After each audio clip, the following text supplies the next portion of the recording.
Hello and welcome once again to this video lesson. And in this lesson, I'm going to discuss with you the while loop. We have already discussed the for loop. As you already have little knowledge of loop, what a loop does. Most loops, they basically repeat things. So wherever we have to repeat something, we use a loop. Okay, the same thing is done by the while loop.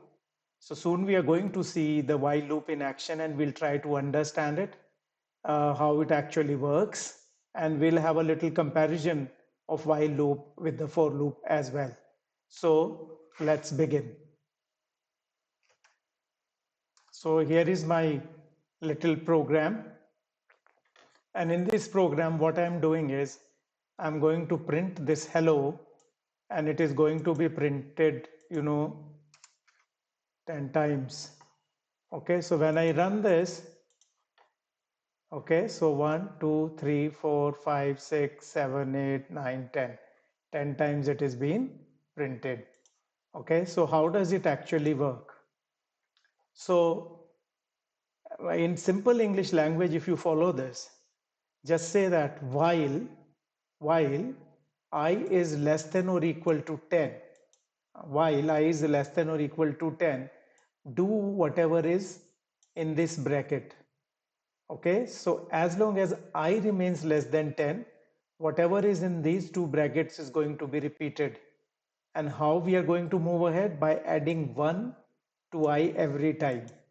By adding 1 to I every time.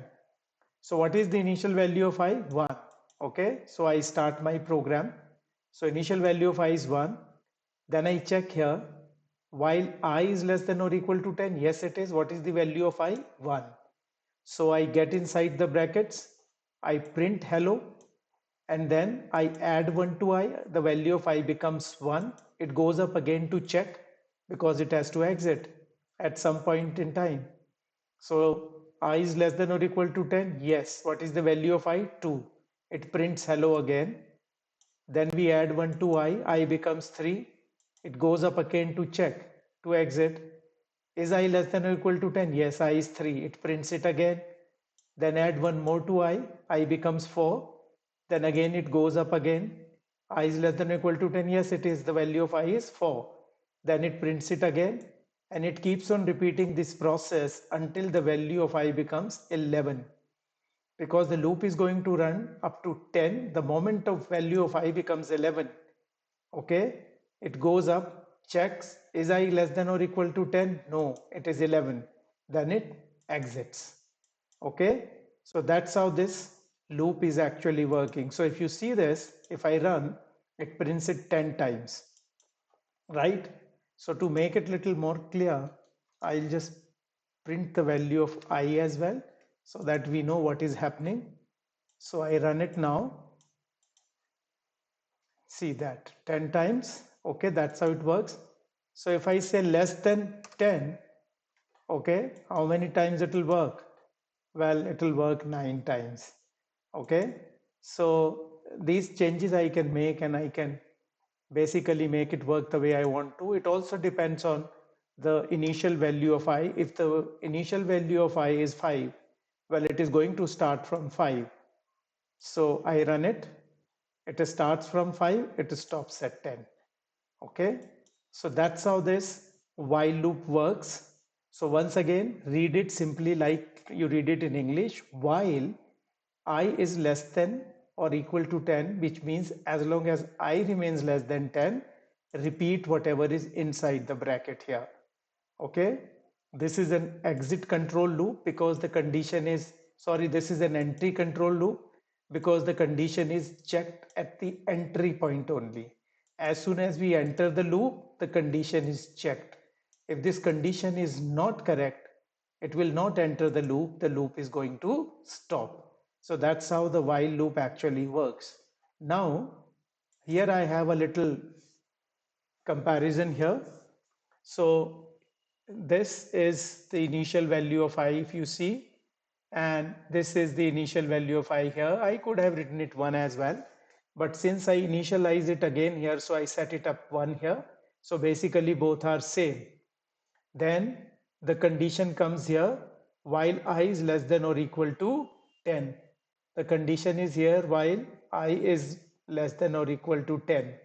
Then how do we increment the value here? I plus plus and I plus plus over there. So if you look at it, conceptually, there is not much difference between the two. It's just that how both the loops are basically implemented, right? So that's the little comparison between while and for loop. The job of a loop is to repeat whatever is inside those two brackets, and keep in mind, don't forget to put the brackets after the loop. Okay, they are very, very integral to loops. Otherwise, you will have lots of issues. Though you can do it without the brackets as well, if there is a single statement, but make it a habit to put brackets just after the loop. And keep in mind, there aren't any semicolons there. If there is a semicolon there, well, it is not going to have any impact on the whatever is inside the loop. Okay, for example, if I am here and I put a semicolon here, okay, so if I run this, see what is going to happen. You saw that? Okay, so you have to be little careful as to where